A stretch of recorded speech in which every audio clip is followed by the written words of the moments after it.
അങ്ങനെ നമ്മൾ 5 വർഷങ്ങൾക്ക് മുന്നേ സ്വപ്നം കണ്ട ആ ഒരു കാര്യം ആപ്പിൾ പേ ഇന്ത്യയിലേക്ക് കൊണ്ടുവരാനുള്ള ചർച്ചകൾ വീണ്ടും പുനരാരംഭിച്ചിട്ടുണ്ട് ആപ്പിൾ.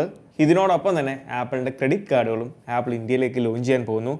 ഇതിനെപ്പറ്റിയുള്ള വിശേഷങ്ങളാണ് ഞാൻ ഇന്നത്തെ വീഡിയോയിലൂടെ നിങ്ങളുമായിട്ട് ഷെയർ ചെയ്യുന്നത്. So this is me Milan and welcome back to my channel.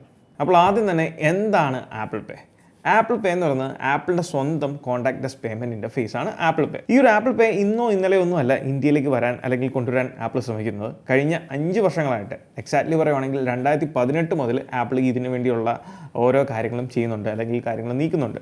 പക്ഷേ ഒന്നും തന്നെ അങ്ങ് സെറ്റാകുന്നില്ല. അതിന് പ്രധാനമായിട്ടും 2 കാരണങ്ങളാണുള്ളത്. 2017 ആപ്പിൾ ആദ്യമായിട്ട് ആപ്പിൾ പേ എസ്റ്റാബ്ലിഷ് ചെയ്യുന്നത്. അന്ന് ഇന്ത്യ ഒഴികെ മറ്റു കുറച്ച് കൺട്രീസിൽ എസ്പെഷ്യലി കാനഡ, ചൈന, US, യൂറോപ്പിലെ കുറച്ച് രാജ്യങ്ങളിലാണ് ആദ്യമായിട്ട് ആപ്പിൾ പേ വന്നത്. അതിന് ശേഷം നമുക്ക് നോക്കിയാൽ അറിയാം ഈ കഴിഞ്ഞ 5 വർഷമായിട്ട് നമ്മുടെ രാജ്യത്തിനടുത്തുള്ള മറ്റ് പല രാജ്യങ്ങളിലും, ഫോർ എക്സാമ്പിൾ ഗൾഫ് കൺട്രീസിലെല്ലാം തന്നെ ആപ്പിൾ പേ എസ്റ്റാബ്ലിഷ് ആയിട്ടുണ്ട്. ഇപ്പോൾ ഈ വീഡിയോ കണ്ടുകൊണ്ടിരിക്കുന്ന ഗൾഫ് കൺട്രീസിലുള്ള ആളുകൾക്ക് തന്നെ അറിയാം അവിടെയുള്ള മിക്ക ബെക്കാരകളിൽ പോലും നമുക്ക് ആപ്പിൾ പേ അവൈലബിൾ ആണ്. ഇനി എന്തുകൊണ്ട് അന്ന് ഈ ഒരു ആപ്പിൾ പേ നമ്മുടെ ഇന്ത്യയിൽ എസ്റ്റാബ്ലിഷ് ചെയ്തില്ല അല്ലെങ്കിൽ വന്നില്ല?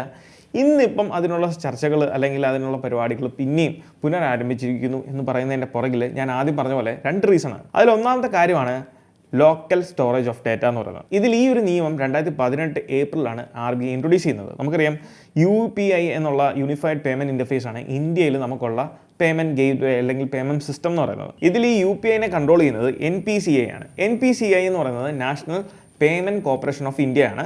അപ്പം RBIയുടെ അണ്ടറിൽ വരുന്ന ഒരു ഡിപ്പാർട്ട്മെൻറ്റ് അല്ലെങ്കിൽ ഒരു സെഗ്മെൻ്റ് ആണ് NPCI. ഇതിൽ ഈ ഒരു ലോക്കൽ സ്റ്റോറേജ് ഓഫ് ഡാറ്റ എന്ന് പറയുന്ന നിയമം വന്നതിലൂടെ നമ്മുടെ ഇന്ത്യയിലുള്ള ഫിനാൻഷ്യൽ ഇൻസ്റ്റിറ്റ്യൂഷൻസ്, അതിപ്പം നമ്മളുടെ ഇന്ത്യയുടെ സ്വന്തം ബാങ്കുകളാകാം അല്ലെങ്കിൽ വിദേശ ബാങ്കുകളാകാം, അതോടൊപ്പം തന്നെ വാളറ്റുകൾ, ഇതിലൊക്കെയുള്ള ഇന്ത്യൻസിൻ്റെ ഡാറ്റകളെല്ലാം തന്നെ ഇന്ത്യയിൽ തന്നെ ഇൻസൈഡ് ഇന്ത്യ സ്റ്റോർ ചെയ്യണം എന്നുള്ള ഒരു നിയമമായിരുന്നു ആദ്യം 2018 ഏപ്രിലിൽ RBI കൊണ്ടുവന്നത്. അതിനെ തുടർന്ന് 2018 ഓഗസ്റ്റിൽ മറ്റൊരു പോളിസിയും കൂടെ നമ്മളുടെ RBI കൊണ്ടുവന്നായിരുന്നു. അതായിരുന്നു ക്ലൗഡ് കമ്പ്യൂട്ടിംഗ് പോളിസി എന്ന് പറയുന്നത്. ഈ ഒരു പോളിസി കൊണ്ടുവന്നത് നമ്മുടെ ഫിനാൻഷ്യൽ ഇൻസ്റ്റിറ്റ്യൂഷൻസിനെ മാത്രമല്ല ബാധിക്കുന്ന, ഇന്ത്യയിൽ റൺ ചെയ്യുന്നതായിട്ടുള്ള എല്ലാ ലാർജർ കമ്പനീസും അവരുടെ ഡാറ്റ, യൂസറുടെ ഡാറ്റ ലോക്കലി ഇന്ത്യയിൽ തന്നെ സ്റ്റോർ ചെയ്യണം എന്നുള്ളൊരു നിയമം. ഈ ഒരു നിയമം കൊണ്ടുവന്നത് ആപ്പിളിനെ മാത്രമല്ല ബാധിച്ചത്, ആമസോൺ, വാട്സാപ്പ് പോലുള്ള എല്ലാ കമ്പനീസിനും ബാധിച്ചു. കാരണം അവരും ഈ അവരുടെ സ്വന്തമായിട്ടുള്ളൊരു പേയ്മെൻറ്റ് സിസ്റ്റംസ്, നമുക്കറിയാം വാട്സാപ്പിൽ ബിൽഡിൻ ആയിട്ട് തന്നെ വാട്സാപ്പ് പേ ഉണ്ട്. അതോടൊപ്പം ആമസോണിനാണെങ്കിൽ ആമസോണിൻ്റെ സ്വന്തം ആമസോൺ പേ എന്ന് പറയുന്ന ഈ പറഞ്ഞ ഫീച്ചേഴ്സ് അല്ലെങ്കിൽ ഫങ്ഷണാലിറ്റീസ് എല്ലാം തന്നെ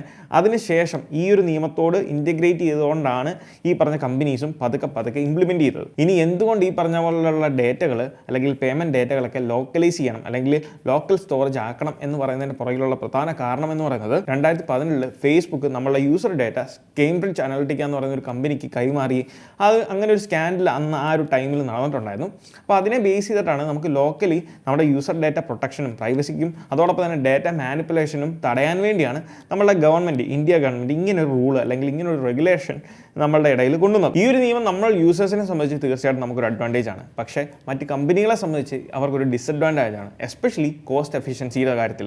കാരണം ഇതിനു വേണ്ടി തന്നെ ഒരു ഡാറ്റാ സെൻറ്റർ ഇന്ത്യയിൽ നിർമ്മിക്കണം, അതിന് അഡീഷണൽ കോസ്റ്റ് ആകും.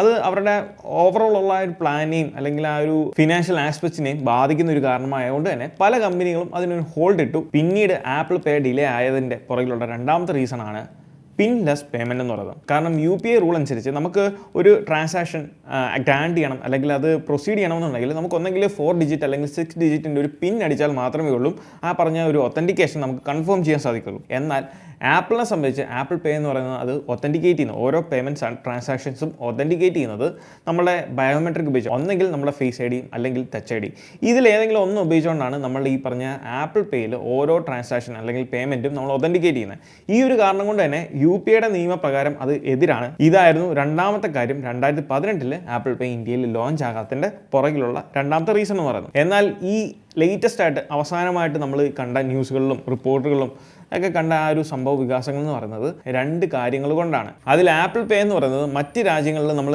യൂസ് ചെയ്ത് അല്ലെങ്കിൽ കണ്ട് പരിചയപ്പെട്ട ഒരു രീതിയിലുള്ള ആപ്പിൾ പേ അല്ലായിരിക്കും ഇന്ത്യയിൽ ആപ്പിൾ കൊണ്ടുവരാൻ പോകുന്ന ആപ്പിൾ പേ എന്ന് പറയുന്നത്. അത് എൻറ്റയർലി ഡിഫറൻ്റ് ആയിട്ടുള്ള ലോക്കലൈസ്ഡ് ചെയ്തേക്കുന്ന ഒരു ആപ്പിൾ പേ ആയിരിക്കും. എൻറ്റയർലി വർക്ക്സ് ഓൺ നമ്മുടെ UPI യൂണിഫൈഡ് പേയ്മെൻറ്റ് ഇൻ്റർഫേസിൻ്റെ ബാക്ക്ഗ്രൗണ്ടിൽ അല്ലെങ്കിൽ ബാക്ക് ബോണിൽ വർക്ക് ചെയ്യുന്ന ഒരു ആപ്പിൾ പേ ആയിരിക്കും നമ്മൾ കാണാൻ പോകുന്നത്. നമുക്കറിയാം വിദേശങ്ങളിൽ നോർമലി ആപ്പിൾ പേ വർക്ക് ചെയ്യുന്നത് നമുക്ക് കോൺടാക്ട്ലെസ് പേയ്മെൻറ്റ്സിനാണ്. അതായത് നമ്മുടെ ക്രെഡിറ്റ് കാർഡ്, ഡെബിറ്റ് കാർഡ് ഇതൊക്കെ നമുക്ക് നമ്മുടെ ആപ്പിൾ പേയിൽ ഇന്ത്യയിലേക്ക് സ്റ്റോർ ചെയ്യാം.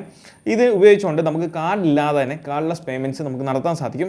നമുക്ക് ഏതൊരു പേയ്മെൻറ്റ് ടെർമിനൽസും നമുക്കറിയാം, നമ്മുടെ പെട്രോൾ പമ്പിലും അല്ലെങ്കിൽ നമ്മൾ ഷോപ്പിലൊക്കെ പോകുമ്പം നമ്മുടെ പേയ്മെൻറ്റ് ടെർമിനൽ കാണും, ആ ഒരു പെട്ടി പോലത്തെ അല്ലെങ്കിൽ ബോക്സ് പോലത്തെ ആ ഒരു ഡിവൈസ് കാണും. നിലവിൽ നമുക്കറിയാം മിക്ക ബാങ്കുകൾ പ്രൊവൈഡ് ചെയ്യുന്ന ക്രെഡിറ്റ് കാർഡും ഡെബിറ്റ് കാർഡും എല്ലാത്തിലും നമുക്ക് NFC, ആ ഒരു നിയർ ഫീൽഡ് കമ്മ്യൂണിക്കേഷൻ ചിപ്പ് അതിൽ ബിൽറ്റ് ഇൻ കാണും. അത് വൈഫൈ എന്നാണ് പല ആൾക്കാരും തെറ്റിദ്ധാരണയോടെ പറഞ്ഞത്. വൈഫൈ ഉണ്ടോ എന്നാണ് ചോദിക്കുന്നത്. അത് വൈഫൈ അല്ല, NFC ആണ്. അപ്പോൾ ആ ഒരു NFC ഉള്ളതുകൊണ്ട് തന്നെ നമുക്ക് ആ ഒരു ടെർമിനലിലേക്ക് ജസ്റ്റ് നമ്മുടെ കാർഡ് അങ്ങ് മുട്ടിച്ചാൽ നമുക്ക് പേയ്മെൻറ്റ് ട്രാൻസാക്ഷൻ ചെയ്യാൻ സാധിക്കുന്നതാണ്.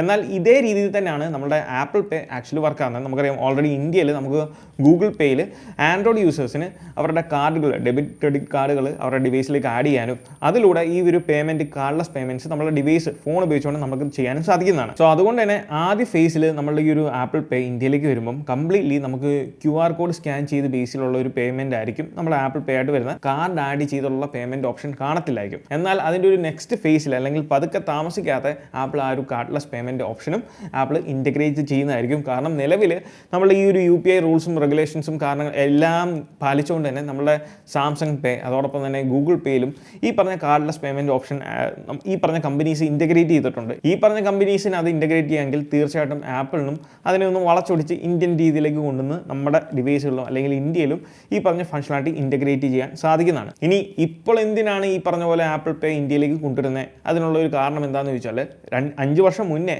നമ്മൾ ഇന്ത്യയിൽ ആപ്പിൾ യൂസേഴ്സിൻ്റെ എണ്ണം എന്ന് പറയുന്നത് വളരെ കുറവായിരുന്നു. ആപ്പിളിന് അങ്ങനെ വലിയ മാർക്കറ്റൊന്നും 2018 ഇന്ത്യയിൽ ഇല്ലായിരുന്നു. എന്നാൽ 2023 ആയപ്പം കാര്യങ്ങളൊക്കെ കുറേയധികം മാറിയിട്ടുണ്ട്.